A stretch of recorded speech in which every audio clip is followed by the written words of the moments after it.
House Republicans have fully embraced Donald J. Trump's tiny, ugly Johnson.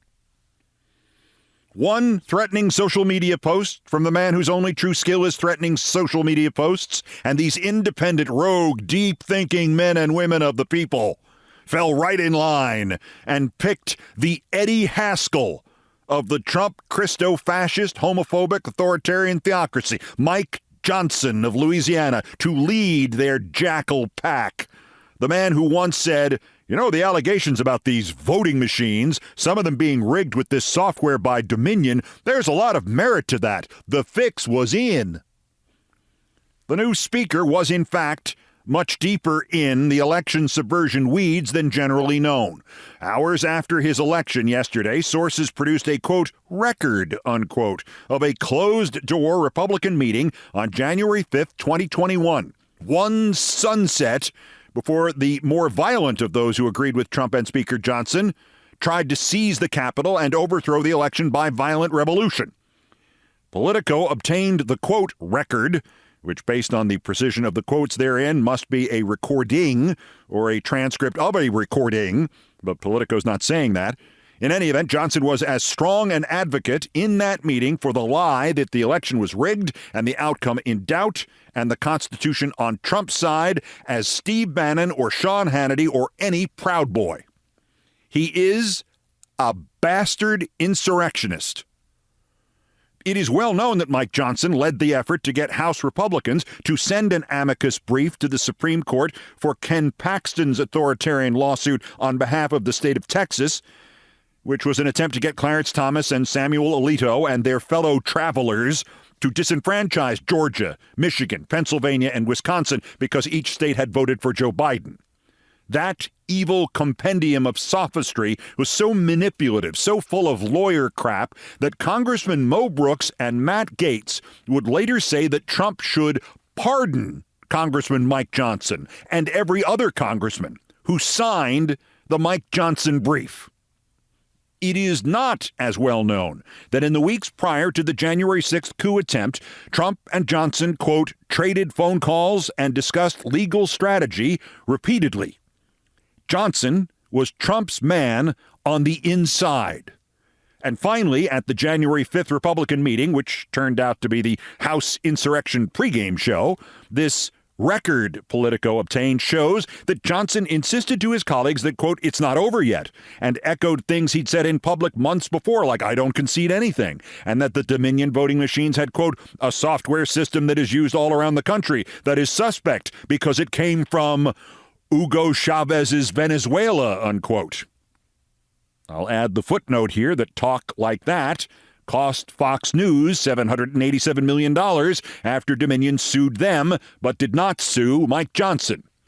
All Mike Johnson got was to become Speaker of the House, which circles back to lawsuits and Johnson's fervent conviction that the only reason, and he still feels this way, that Trump did not overturn the 2020 election was that he did not have good enough lawyers.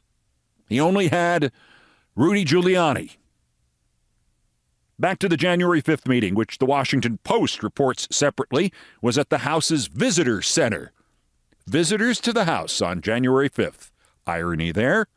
The Post says Johnson constructed elaborate constitutional talking points to use so his fellow Republican congressman could justify overturning an election for constitutional reasons, not for fraud reasons, not for usurpation reasons. Per Politico, Johnson continued to argue on January 5th that the next day the House had to object to counting the electoral votes submitted by at least a minimum number of states won by Joe Biden, and he threw in somebody he thought was on his side and Trump's side in the whole dispute. God. Politico quotes Johnson on January 5th as saying, this is a very weighty decision. All of us have prayed for God's discernment. I know I've prayed for each of you individually. What he was praying for, Politico reported, was that they would all join him in blocking certification. There was pushback at the January 5th meeting from Republican congressmen like Don Bacon and Chip Roy.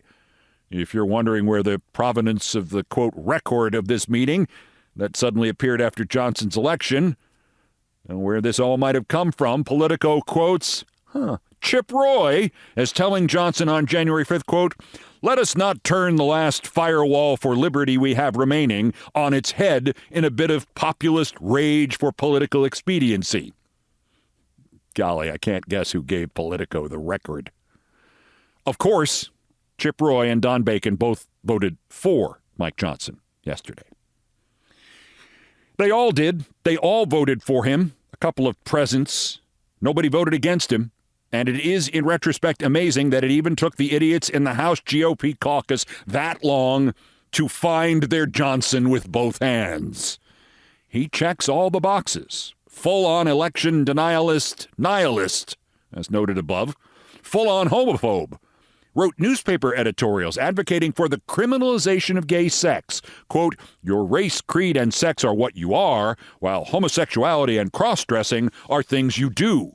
States have many legitimate grounds to proscribe same-sex deviant sexual intercourse." Full-on forced breeder. He tweeted advocating jail time for Louisiana doctors who provide reproductive care to women. Quote, "Perform an abortion and get imprisoned at hard labor for 1 to 10 years and fined $10,000 to $100,000.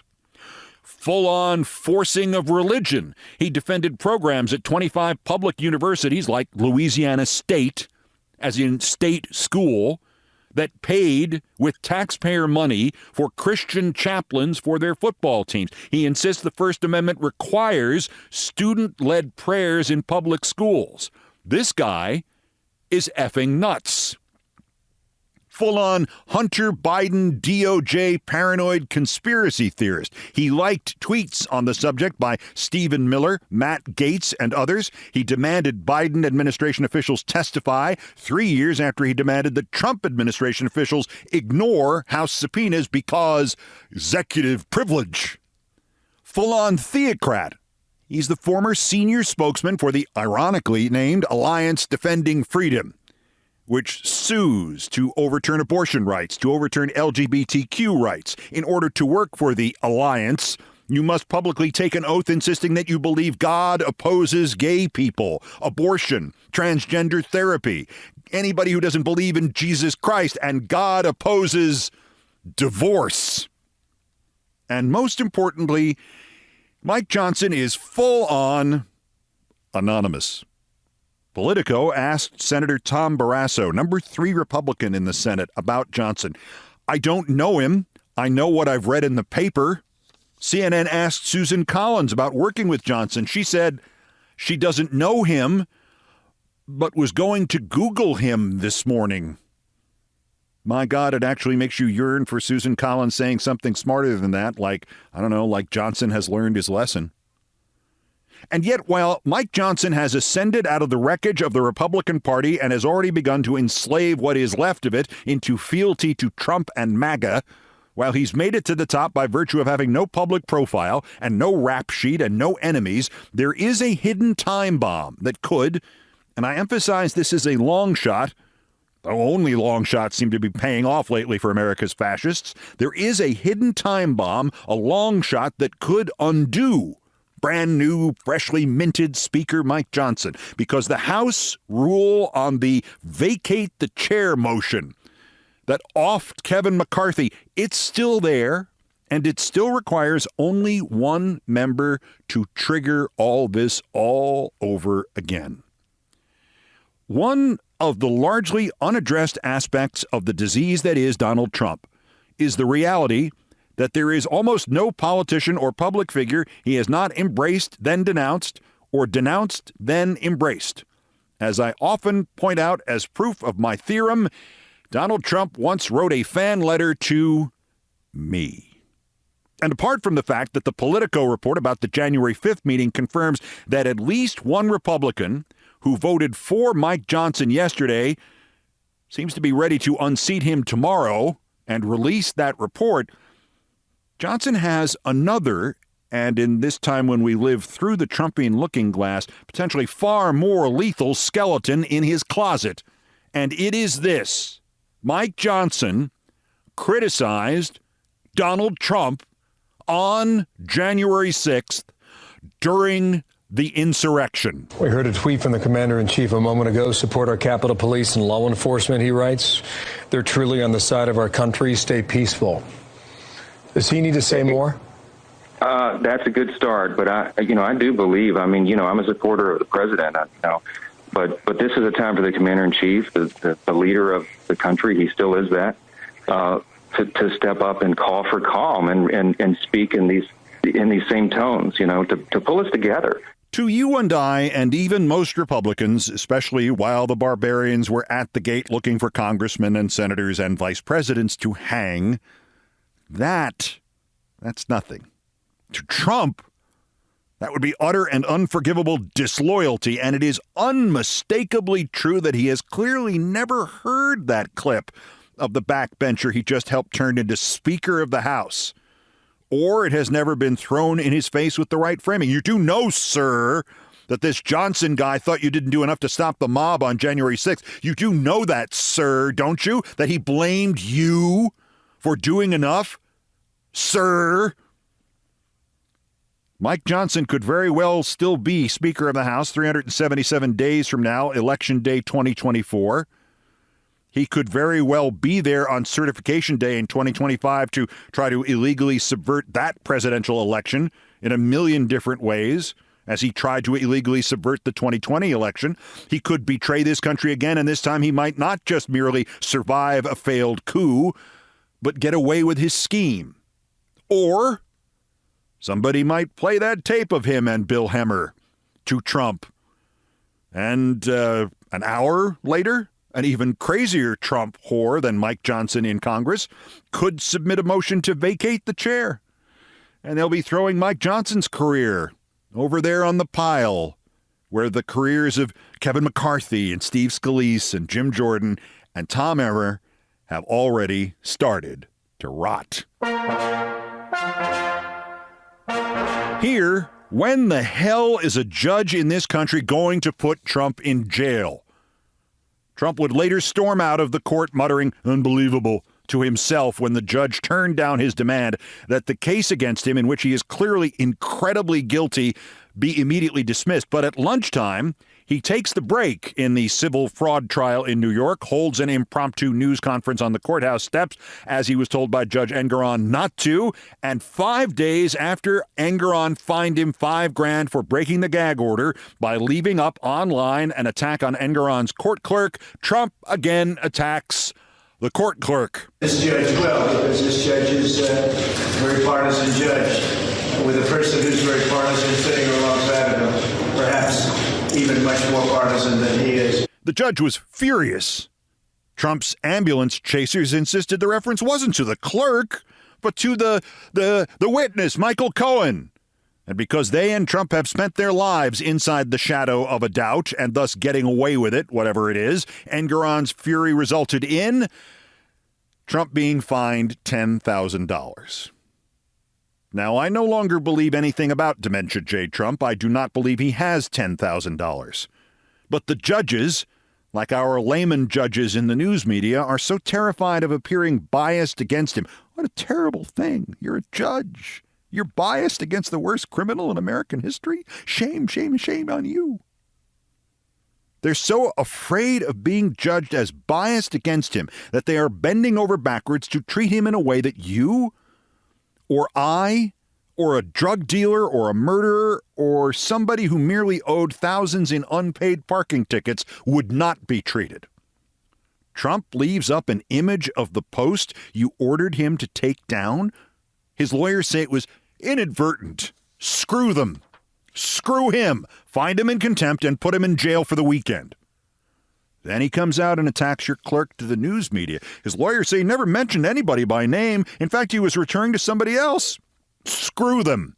Screw him. Find him in contempt and put him in jail for the week.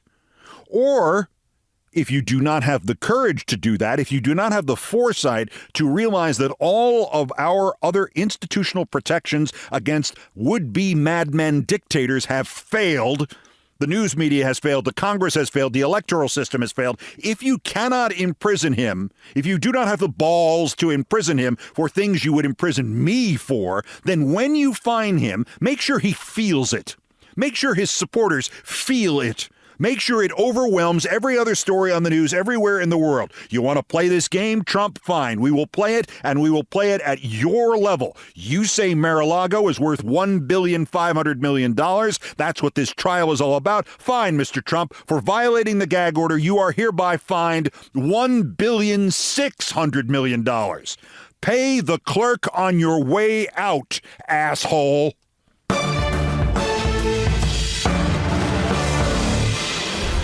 Also of interest here, speaking of whores, ho-hum another Clarence Thomas scandal. But this one was only worth $267,000, so it'll barely get a mention anywhere. The good news, they may have found the workaround for Tommy Tuberville's hold on military promotions. The bad news, the mayor of New York has said it again. He is the mayor of New York because God made him mayor. Huge if true. That's next. This is Countdown. This is Countdown with Keith Olbermann.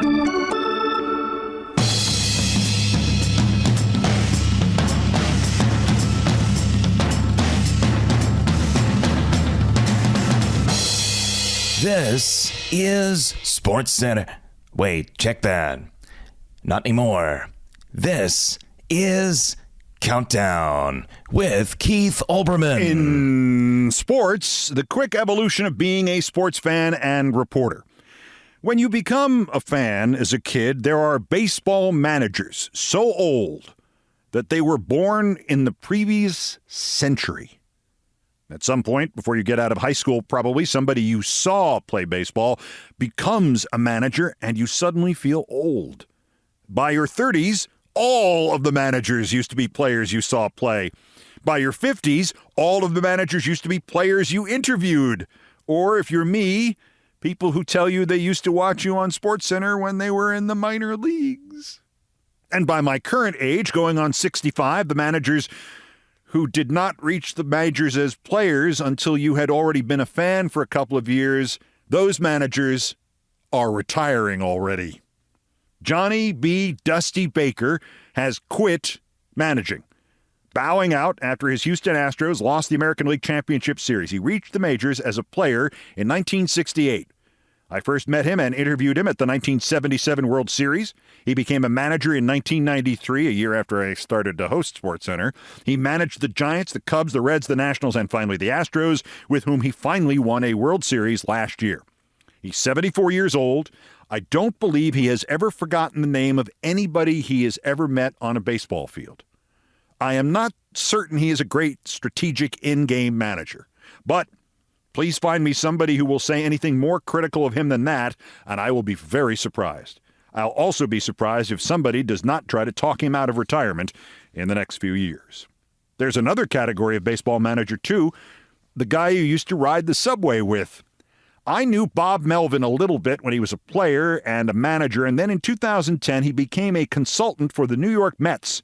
And by chance, we used to sit together during the games, and we became fast friends, and we took the subway from the ballpark, and he'd never been on it before, and he loved it and started taking it all the time.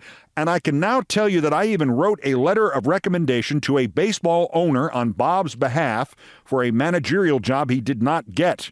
Their mistake, and that Bob has been to my apartment for the specific purpose of meeting my dogs.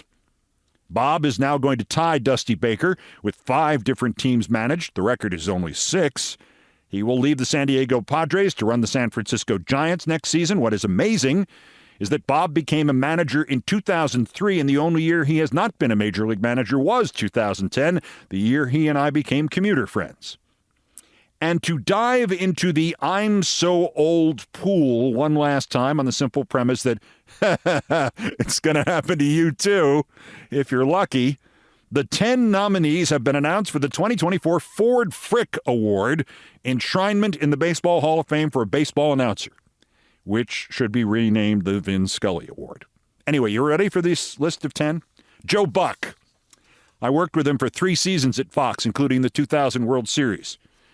Joe Castiglione of the Red Sox. I never worked with him, but he and I were rookie Boston sportscasters together 39 years ago. Gary Cohen of the Mets, not only a dear friend, but a decade ago, Gary's mother revealed we were second-generation friends, that she had been prepubescent pals with my Uncle Bill in the Bronx on Weeks Avenue in 1943. Jacques Doucet of the Expos, I never met him, but I heard him on Expos French broadcasts during vacations to Montreal in 1969 and 1970. Tom Hamilton of the Cleveland Guardians, I actually don't know him. The late Ernie Johnson Sr. of the Braves. I worked with him when I was at CNN, and he and the other Braves announcers used to do stuff with us during the off-season. As fine a guy as his son. Ken Korach of the A's. I met him in spring training once. Delightful guy. Long talk about life. Mike Krukow and Dwayne Kuiper of the San Francisco Giants. Friends of mine since the 90s, although Kuiper is mad at me at the moment, possibly because I wrote the biography on his 1976 baseball card, the front of which shows a picture of somebody else. I texted with Mike Krukow yesterday. And Dan Shulman of the Blue Jays and ESPN. And he and I first worked together in 1993 when we tried to hire him away to join us on ESPN Radio, only ESPN was too cheap to pay him to move from Toronto, and I texted with him yesterday too. 10 nominees. 3 I worked with. 4 good friends. So don't ask me who to vote for. That's baseball.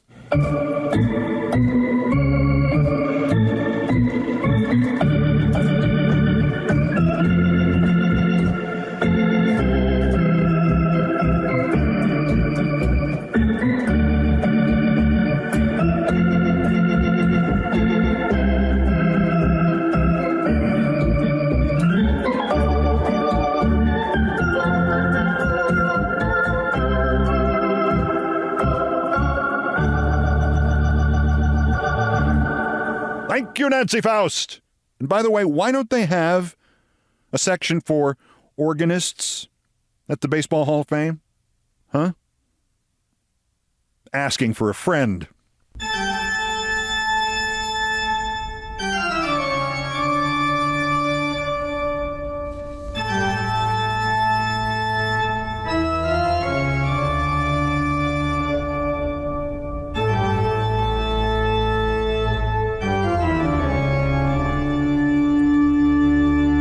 Still ahead on Countdown, you know what's been lost in American life? The intricate, complicated, rehearsed, mean-spirited, practical joke.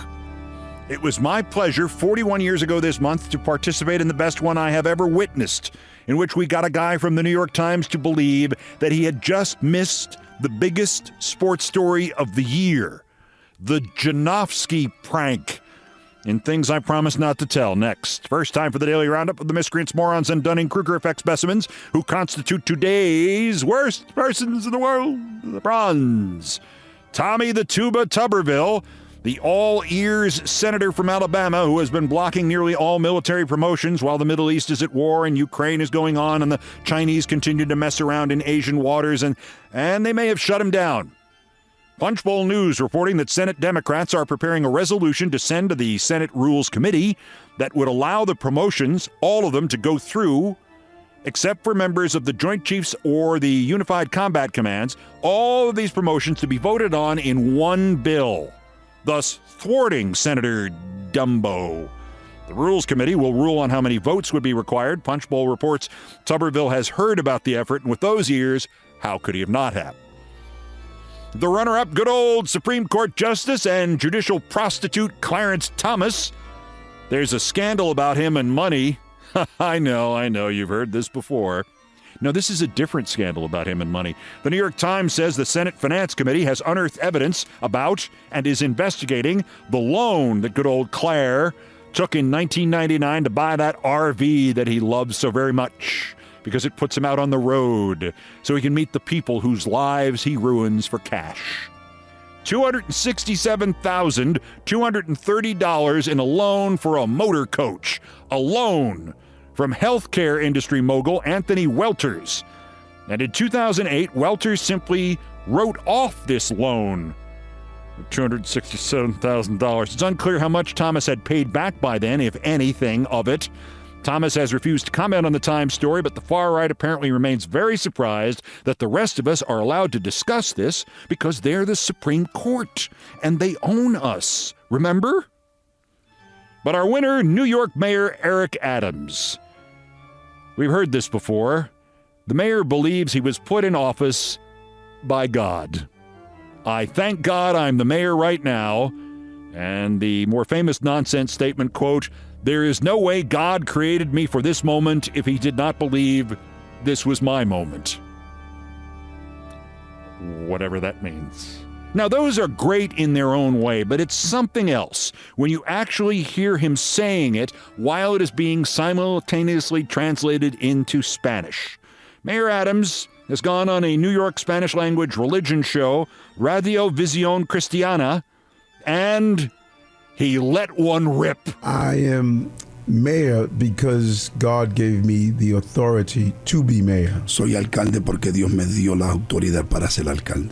And he placed in the hearts of the voters to give me that authority. Y puso en el corazón de los votantes que me dieran esa autoridad.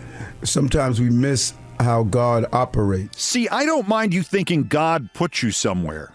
I don't mind if you believe, you don't believe, you think the universe is run by an omniscient walrus named Chumley. Have fun. But see, when you go public like this, Mayor Adams, you make a dick out of yourself. And of all of us here in Big Town. Because if Chumley, or God, or whatever, really did put you in as mayor of New York, that necessarily means that God put all the other mayors of New York in as mayors of New York. God decided Rudy Giuliani was a good call. He chose Fernando Wood, the pro-secessionist who let two rival gangs of cops fight it out on the steps of City Hall. God selected Jimmy Walker, who was so corrupt that the bank stopped loaning the city any money because he was stealing most of it, and whose cops used to arrest innocent women and accuse them of prostitution unless they paid them bribes, and who, when they finally caught him, made a plea deal in which, on top of everything else, he had to immediately get on a cruise ship and leave the country for Europe for years.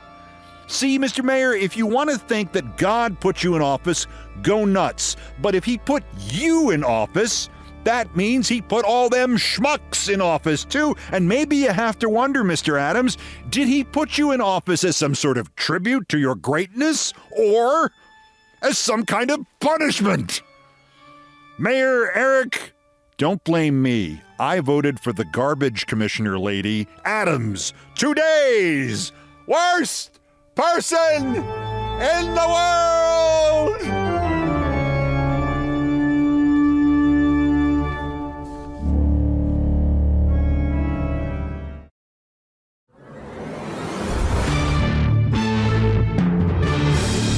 In March of 1982, I went from scheduled freelancer to full-time as CNN's national sports correspondent based in New York.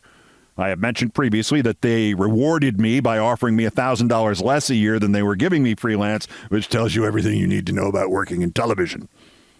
CNN also rewarded me by sending me to the first meeting of the NFL Players Association and the NFL Management Council to negotiate a new contract and avert a strike that year. Kind of missed that target. But while I did lots of other stories in my first full year at CNN, I was the football strike guy until that strike was settled and a new deal was approved at a mass meeting in Washington, and the mass meeting in Washington occurred just before Thanksgiving, like 40 years ago today, and the damn story had started 40 years ago last March.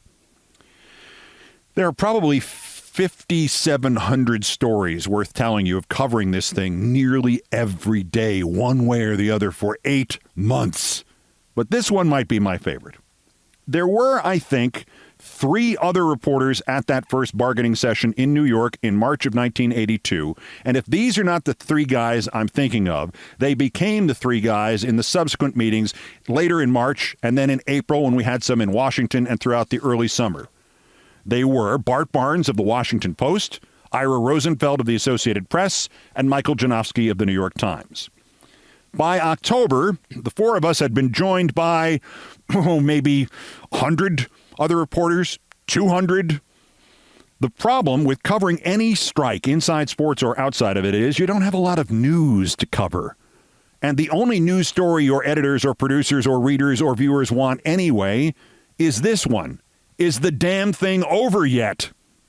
So there was a lot of competition among all of us for those few news nuggets and sources available to an ever-increasing supply of reporters. Though I have to say the others, at least the originals, were all great to me and I to them, to the point that when they moved the talks to the Hunt Valley Resort Complex in Maryland, United Press International and the networks like us called our location Hunt Valley, Maryland. But there was such a dearth of news that the Associated Press insisted there was no such place as Hunt Valley, Maryland, and we were all really in Cockeysville, Maryland. The same story would come across the UPI wire, Dateline, Hunt Valley, Maryland, and the same story on the AP wire, Cockeysville, Maryland. Then, the Associated Press did a story on the dispute over the location name. I remember asking Ira Rosenfeld of the AP if they had used the Dateline Cockeysville just so there'd be a dispute, just so he had something to write about. He started laughing and walked away. Anyway, Janofsky, the guy from the Times, was the most anxious of the bunch. Michael Janofsky was a little abrasive, like literally elbowing you out of the way in the scrums with media spokesmen, or trying to walk those spokesmen out of those gaggles and scrums in order to get a one-on-one. I'm from the New York Times. And the only thing the owners and the players and the rest of us reporters all agreed on was, oh, God, here comes Janofsky again.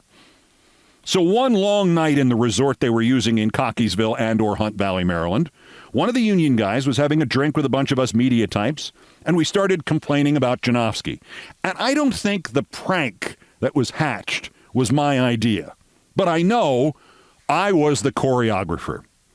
The area I had to work with in the hotel in which we were permitted to roam ran from a swimming pool around a corner down a 100-foot hallway into the lobby, which was the press room and press conference venue.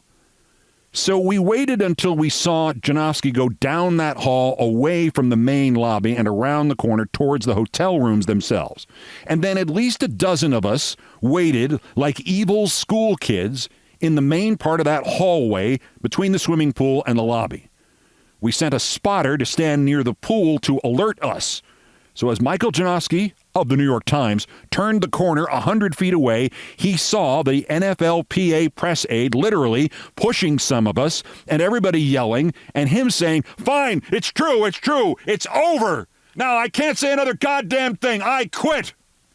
He's trying to get away from us. There are arms flailing through the air, voices raised, a lot of oaths and swear words. In short, we have convinced Mr. Janofsky of the Times that he has just missed the end of the football strike. Janofsky sprints the 100 feet, grabs the union guy and says, tell me, it's settled, it's over, tell me. And this man, Dave, had also been a press staffer in the Kennedy administration, and this was not his first prank against a reporter. He says, I'm sorry, Mike, I don't work for the NFLPA anymore. I just quit. If you want this story, you better get it from the executive director, Ed Garvey, or the president, Gene Upshaw. So now Janofsky grabs Bart Barnes of the WAPO, who had to have been, 10 years older than Janofsky was, and he says, you have to tell me, Bart! I'll pay you! At which point, all of us lose it. I mean, me and the AP guy, Ira, we broke character. We doubled over with laughter. Now Janofsky froze.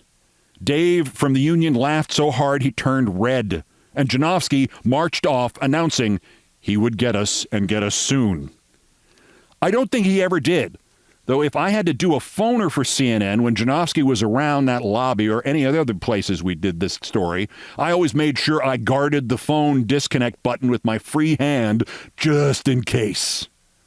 But what he did do was leave sports altogether for safer and more fun topics, like covering the Environmental Protection Agency and writing stories about pesticides and recycling mercury.